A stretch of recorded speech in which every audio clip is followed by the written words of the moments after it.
मनुष्य के जीवन में संतान का बहुत महत्व है। उस संतान के लिए वो कितने कष्ट सहता है, उसे पालता है, पोसता है, और यदि यही संतान उसके संताप का कारण बन जाए तो क्या वो उसका दोष है? अधिकतर यह दोष हमारे लालन पालन का होता है। बचपन में बालक के हट को मानकर हमें आनंद की अनुभूति अवश्य होती है, परंतु धीरे धीरे बालक के हट को मानकर उसके हट के दास हो जाते हैं और एक हठी उद्दंड और असंस्कारी संतान उस सूखे वृक्ष के समान होती है। यदि उसमें आग लग जाए तो वो सारे वन को भस्म कर डालती है। और स्मरण रहे, जब उसमें अग्नि लगती है तो वो सबसे पहले स्वयं के घर को ही भस्म करती है। इसलिए जब आवश्यकता हो तो अपनी संतान के हठ का विरोध करें, उसे रोकें, क्योंकि समय रहते ऐसा ना किया गया तो भविष्य में इस समस्या के परिणाम गंभीर हो सकते हैं।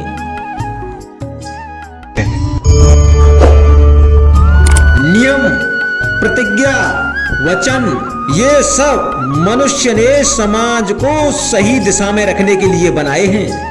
वो मनुष्य ही क्या जिसके जीवन में नियम ना हो, जिनका वो पालन ना करे, परंतु समय के साथ चलने के लिए नियमों को भी बदलना आवश्यक होता है, क्योंकि ये आज का समय ही तो है जो बीत जाने के बाद इतिहास बन जाएगा।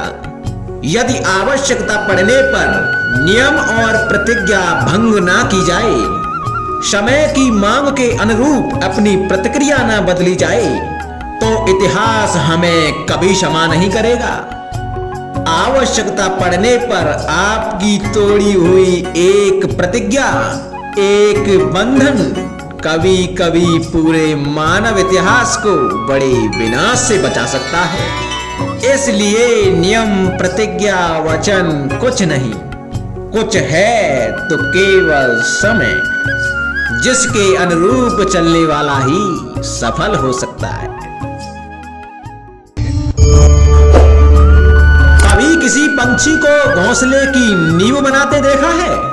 अथक परिश्रम करके तिनका तिनका बिटोर के वो पंछी अपना घोंसला बनाता है, अपनी संतान के लिए एक सुरक्षित घर बनाता है। और कहीं से तीव्र आंधी आती है, बाहरी वर्षा होती है और उसका घर तिनका तिनका करके बिखर जाता है। फिर वो पंछी क्या करता है? वो रोता नहीं, ना ही विलाप करता है। वो बिना विलंब करे फिर से अपना घोंसला बनाना प्रारंभ कर देता है और सफलता पाता है। फिर हम क्यों छोटी छोटी असफलताओं से भयभीत होकर परिश्रम करना छोड़ देते हैं? एक बात सदा स्मरण रखिएगा, हर वृक्ष कुल्हाड़ी की एक मार से नीचे नहीं गिरता, हर चट्टान घन के एक प्रहार से नहीं टूटती। सफलता पाने के लिए अनावृत परिश्रम करना ही मात्र एक मार्ग है। राधे राधे। स्वीकारण, सत्य का स्वीकारण मनुष्य के लिए बहुत ही महत्वपूर्ण है। जब तक मनुष्य सत्य को स्वीकार नहीं करता, तब तक उसे असत्य से लड़ने की शक्ति प्राप्त नहीं होती। जब आप भोजन करते हैं तो क्या होता है? आपका पेट स्वीकारता है कि वो भर चुका है और आप भोजन करना बंद कर देते हैं। और जब आपको निद्रा आती है तो क्या होता है? आपका मन स्वीकारता है कि आपका शरीर थक चुका है और उसे विश्राम की आवश्यकता है। उसी प्रकार जब आपको किसी व्यसंग को रोकना हो तो आपको स्वीकारना पड़ता है कि बहुत हो चुका, चाहे वो लालच हो या मदिरा पान। उस व्यसंग का त्यागना तभी प्रारंभ होता है जब आप ये स्वीकार कर लेते हैं कि आप उस व्यसंग के बंधक हैं। संसार का सबसे बड़ा पाप क्या है? असत्य बोलना, हत्या कर देना, चोरी करना या किसी का अपमान करना। संसार का सबसे बड़ा पाप है किसी निर्बल को सताना, और संसार का सबसे बड़ा दंड भी उस निर्बल के मुख से निकली हाय है। आप देख रहे हैं मैं क्या कर रहा हूं? मैं लौह पिघला रहा हूं, और लौह पिघलता है इस चमड़ी की बनी धुनकी से निकली हवा से। तनिक सोचिए, एक मृत पशु की खाल से बनी धुनकी इतने कठोर लोहे को भस्म कर सकती है।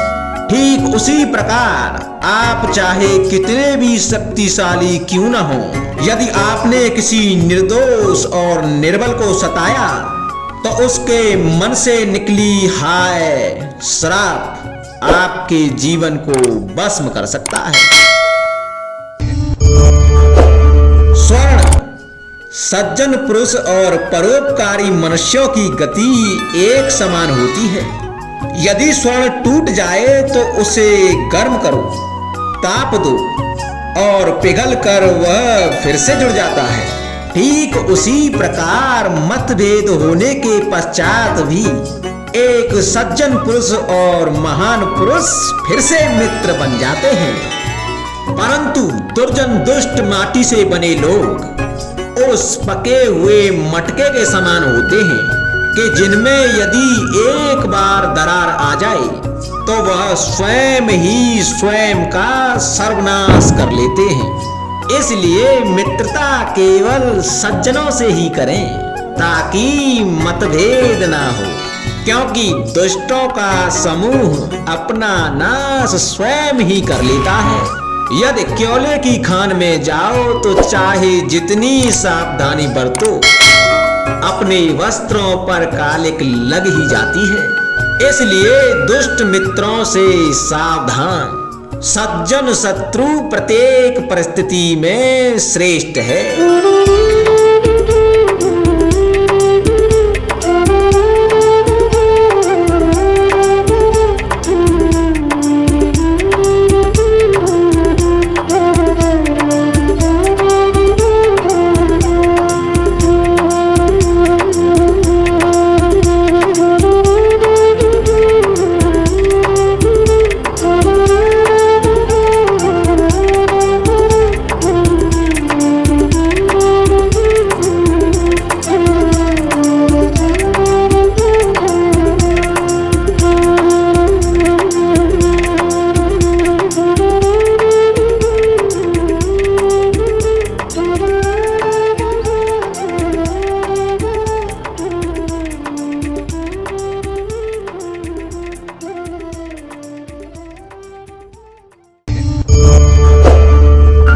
प्रत्येक मनुष्य सफलता पाने के लिए कार्य करता है।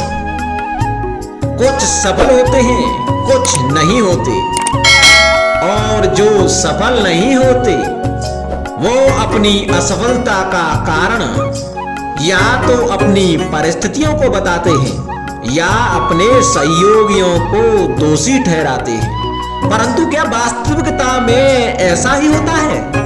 क्या कोई परिस्थिति या कोई व्यक्ति किसी की असफलता का कारण बन सकते हैं? उत्तर हाँ भी है और ना भी।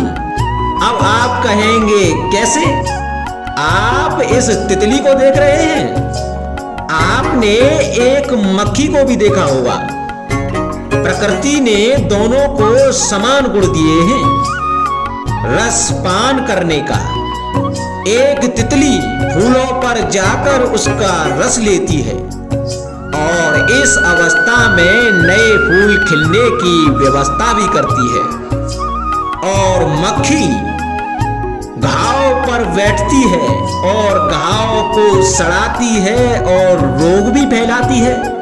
यदि इसमें किसी बात का अंतर है तो केवल सोच का। क्योंकि आप उचित मार्ग चुनेंगे तो आपको सफलता मिलेगी, आप में उत्साह बढ़ेगा। यदि आप अनुचित मार्ग चुनेंगे तो आपको असफलता मिलेगी। तो आपको उचित मार्ग चुनना है या अनुचित, ये निर्णय तो आप पर निर्भर करता है। राधे राधे।